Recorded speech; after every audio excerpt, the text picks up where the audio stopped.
আপনি কি কখনো জলকে নিজের মুঠোতে ধরে রাখার চেষ্টা করেছেন? চলুন আজ করা যাক।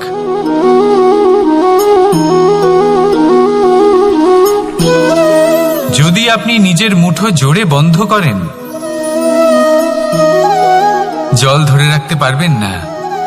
যদি আপনি তাকে এমনি বইতে দেন, তাহলে ও নিজের পথ নিজেই করে নেবে, আর আপনার হাতেও থেকে যাবে। আমাদের জীবনও হলো কিছুটা এরকম, জলের মতো।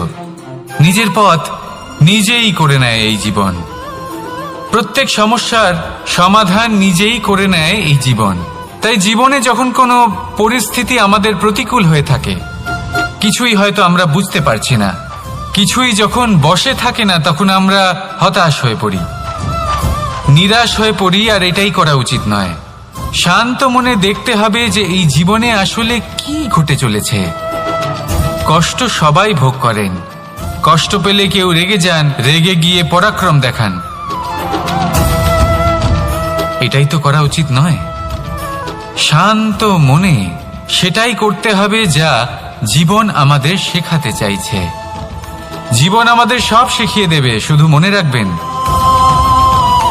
কখন প্রয়াস করতে হবে আর কখন আমাদের প্রতীক্ষা করতে হবে, সেটা আগে আপনাকে বুঝতে হবে। তাহলে আসুন আমার সাথে ভালোবেসে বলুন, রাধা রাধা।